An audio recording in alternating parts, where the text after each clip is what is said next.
All right, so we're gonna go into Food 101. Basically, what we really want out of this chapter, I want you to understand some of the core components of food, what it's made of, why it's important, and how this could help push you towards your wellness goals.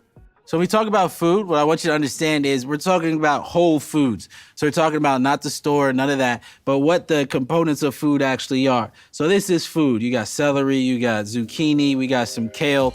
So we're gonna make a distinction between whole foods, things that, typically come from the earth, versus foods that have been overly processed, which can have some negative impacts and results on you. So think like a honey bun, think chips, even some foods that you might think are healthy, like those, veggie patty burgers that are made from a whole bunch of different processed substances and put into one.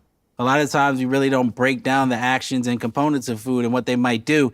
And hopefully if you get a base understanding of food, not even so much how you cook food, but more so what it's composed of and how you process it, you're gonna have some much better results, and it'll make sure that what you eat actually works and is good for you.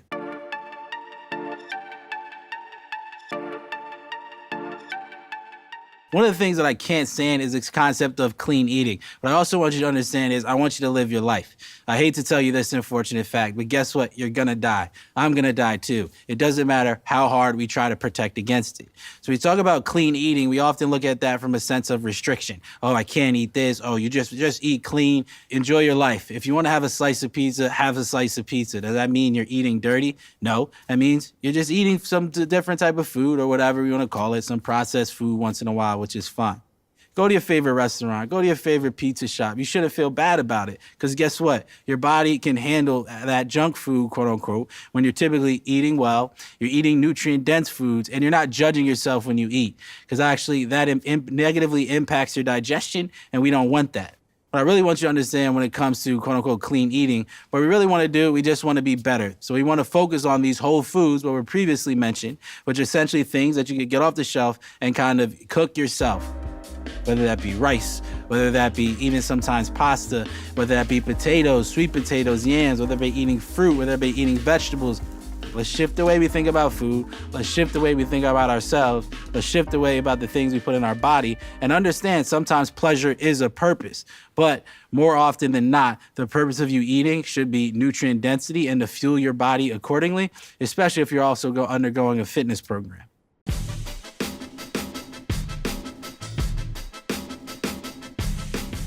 So when we talk about nutrition plans, oftentimes there's a bunch of different nutrition plans you can follow, right?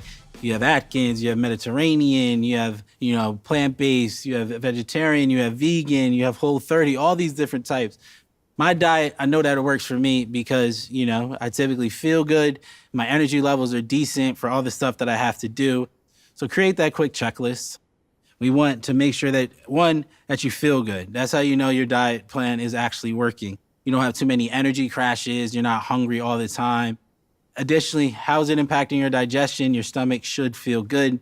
Is it meeting your fitness goals? If you have fitness goals associated with it, are you losing weight if that's what you're trying to do? Are you gaining weight? Are you staying the same? Are your energy levels there so you could go through these workouts? Got to make sure it's meeting your nutritional requirements. So understand how you're eating may impact that, but you'll be surprised. A lot of the times you think you're eating well and you may not be. And then you'll know what it's like to really feel good once you find a diet that works for you.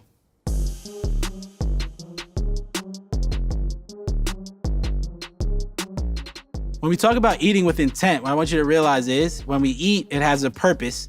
It gives us flexibility, but you also discover what's important to us.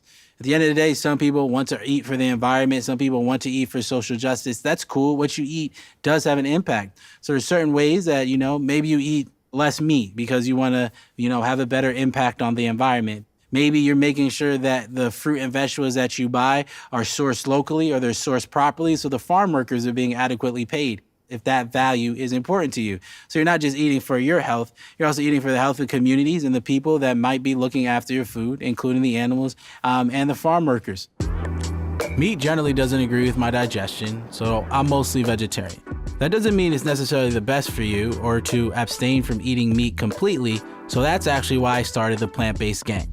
It's plant-based, meaning that there's still areas and inclusion for meat in the diet, but the philosophy and overall aim of the plant-based gang is just simply a call for everyone to be more cognizant of what they eat and to get more fresh and unprocessed foods in your daily diet. That can include more plant foods or just understanding how the meat that you're consuming is raised. I'm plant-based, gang, but sometimes I do eat fish, especially if I'm traveling for work. I still stay away from meat, eating with a framework instead of strictly saying, oh, I'll never eat this, I'll never eat this, I'll never eat that. That doesn't really do you much good, especially if you want to enjoy yourself. Sometimes you got to fry a little bit. Sometimes you got to show out on the grill, whatever. Douse it in some hollandaise sauce. I don't know. Just want to have a positive relationship with food. But for the most part, you really want to cook with intent. You want to understand the processes that you're utilizing with cooking, the impact that that has on your food, and learn how to still make it tasty while still being good for you. So that's what we're going to talk about with cooking with intent. But first, we got to clean up this kitchen.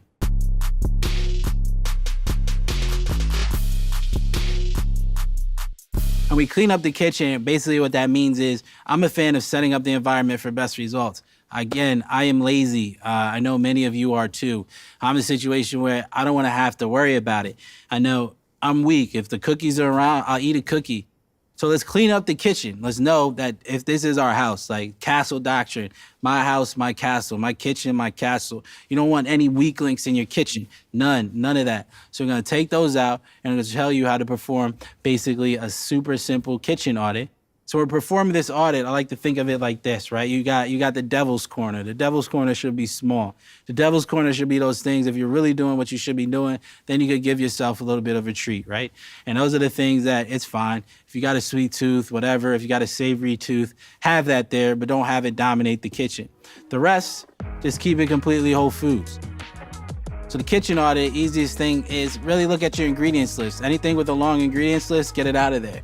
Anything that lives in packaged food for a very long time or is very high in sugar, especially added sugar, really, get it out of there. You don't want artificial colors. I'm personally not a fan of artificial sweeteners, but and sugar substitutes. Some people think it's fine, but I'd rather have you have a limited amount of sugar, to be honest, than have sugar substitutes. But that's just my philosophy. For the most part, if you can stay away from added sugars, that's great. Just have things in your kitchen that are primarily composed of whole foods, right? So think fruits. Think vegetables. Hopefully they're not overly packaged fruits and vegetables and they don't have added sugar. So if you got fruit sitting in syrup, we don't need that right now.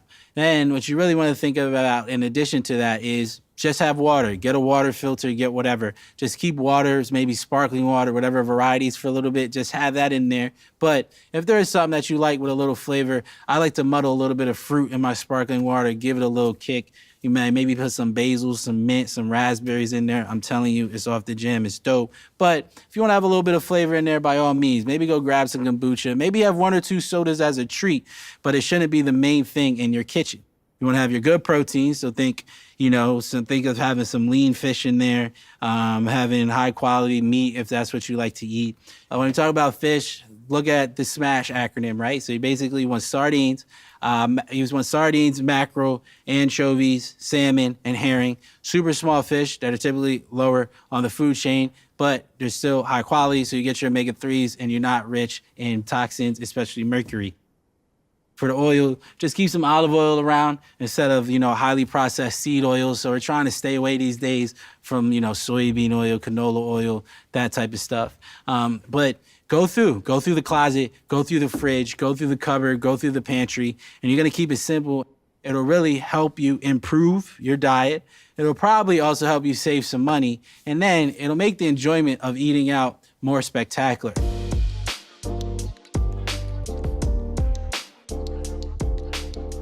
I find food fascinating. It's crazy. It's literally just it's science you can eat, and then that's pretty wild. And a lot of times we just ignore every day that we're literally trusting what we put in our mouth. Because you say to your body when you eat, I trust this.